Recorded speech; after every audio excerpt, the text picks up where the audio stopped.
Hey you guys, it's Crystal from the Abundantly Blessed Homestead, where we use the wisdom of our ancestors to make amazing, nourishing, delicious meals for our family and grow some of our own food.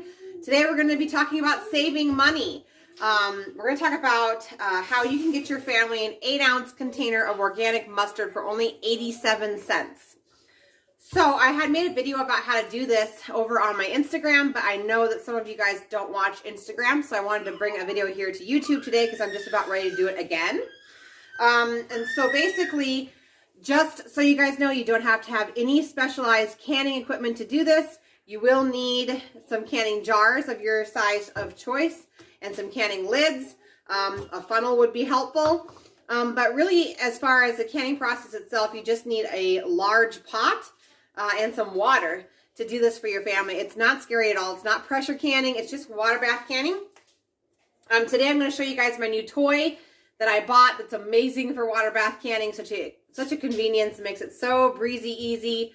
Set it and forget it, water bath canning. So what I have here is 1 gallon of organic yellow mustard from Azure Standard. This 1 gallon is $16.69. And I know at first when I saw their condiments are sold, you can get them in a gallon size. I was a little overwhelmed and I thought there's no way we'd ever go through this before it goes bad. But if you simply rejar them, they're shelf stable forever. So that's what we're going to do today. I'm going to show you how easy it is. Don't get overwhelmed. We're going to get started on this. I did want to show you guys my new toy real quick here. So this is a water bath canner. It's an electric one from Roots and Harvest. And we're going to be using this today. It's amazing. You plug it in, you fill it with water, you fill your jars in, and you set it and you forget it. So I'm going to show you in this, but like I said, you don't have to buy this. I will leave a link down for this down in the description box. You can use this for hot beverages. You could use it to make broth. And then it has a spout down on the bottom that you could, open and fill with your broth to can your broth up. So that's super cool. It's a great instrument. If you can afford it, look into it. I'll leave the link down below. Let's get started on the project. Okay, so the very first thing is to open the mustard, obviously from Azure Standard. It had a seal, but it's already been opened once. So that comes on off. And I've just found this little ladle works so well to just ladle these into the jars. So I'm just going to simply fill the jars to what's called 1-inch headspace. So that's just to this bottom rim down here. That's how full you're going to fill it with the mustard. Super simple. Yes, there's going to be a little bit of waste in the mustard because this is a messy project, but you still save a lot of money. We should get, I've done this before, and when I've done it before, I get 9 quart or 8? 8 pints, sorry, of mustard, and then a half pint. So it actually makes quite a bit, which is great. It makes more than 8 pints, which is all you really should be getting out of a gallon. Okay, so there we go. I'll show you guys this. 1-inch headspace. Okay, so I'm going to go ahead and fill the rest and I'll bring you guys back. I did forget to mention that all of my jars have been washed. They are not hot because the mustard that we're putting in is just room temperature. So they are washed, dried, and the same temperature as the mustard, which is, like I said, room temperature. I also washed my canning lids, and I just need to dry them off, and they're going to be ready to go as well. Okay, so I got exactly 9 pints, and I just have a rag that's got a little bit of water on it. I'm just going to clean off my rims, and you're going to do this because you want your lids to be able to suck down onto the glass rim there and create a really good seal.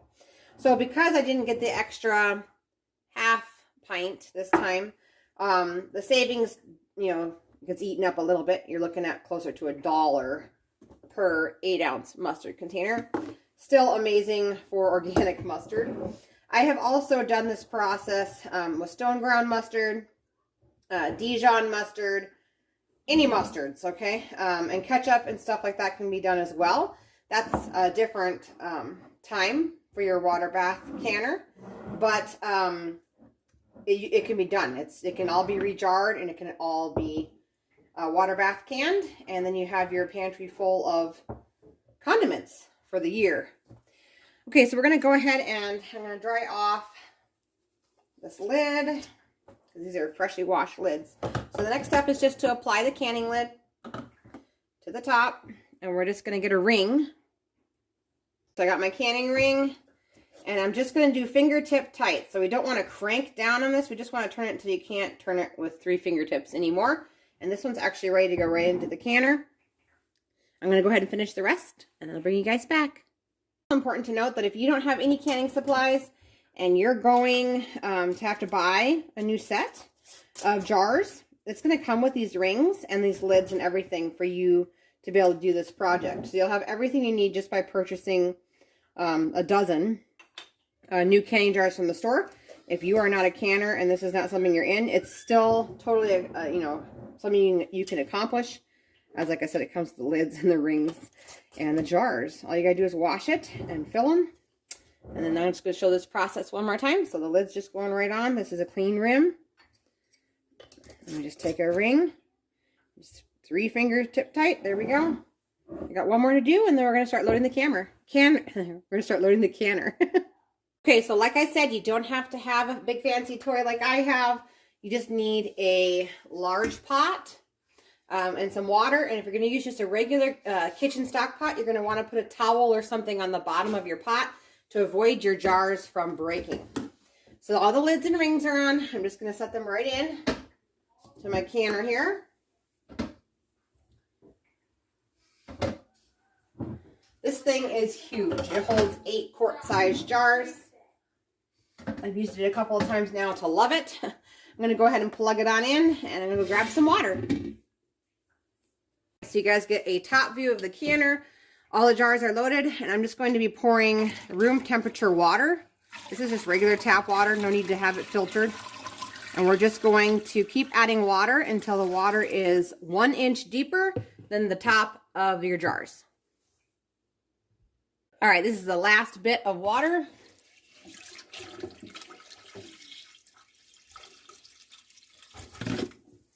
There we go. Let's get this thing set and running.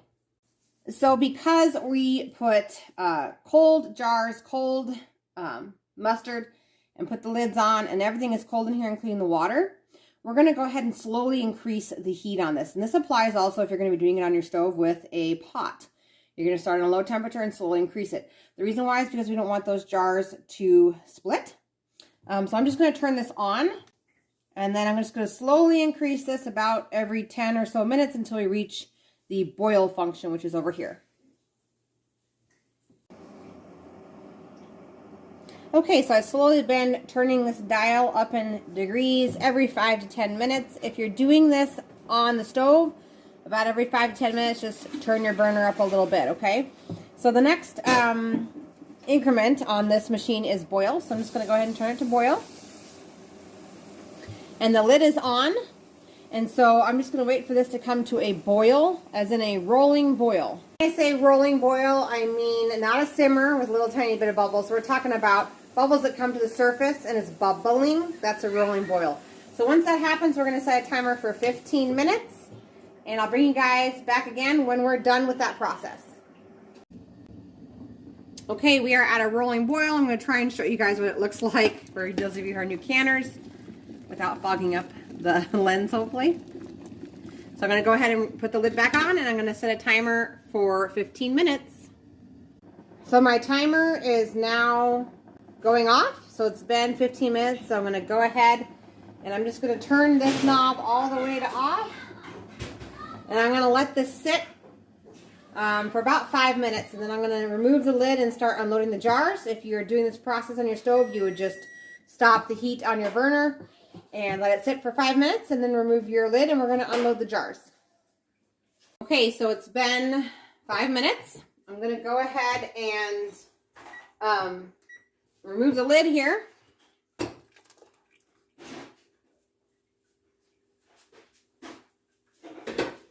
I'm going to put a towel on my countertop, and then I'm just going to use what's called a jar lifter to get the jars out. Now, if you don't have a jar lifter, you can just let this cool until it's completely cool and just use your hands to unload it. I'm going to go ahead and unload it now. And we're just going to let these sit on the counter until they're completely cool. And then we're going to remove those rings that we put on. The lids will stay on, but the little rings the circular rings will come off once they're completely cooled, and then we'll label them and get them ready for storage. It's completely normal for you to have some bubbles in the mustard. It means your mustard boiled. It's completely fine. It doesn't affect the storage quality. In fact, almost all of these have bubbles in them. It's just what happens when you pour them in there. Usually there's no bubbles because it's a liquid, and then when you start boiling it, it develops bubbles throughout. That's not a problem. Stores just fine. Nothing's wrong with your mustard. You've done nothing wrong. All right, you guys, that's how you can mustard and take the cost of 8 ounces of yellow mustard down to around $1 for your family. If you guys like this video, please give it a thumbs up, and I'll see you guys in the next one.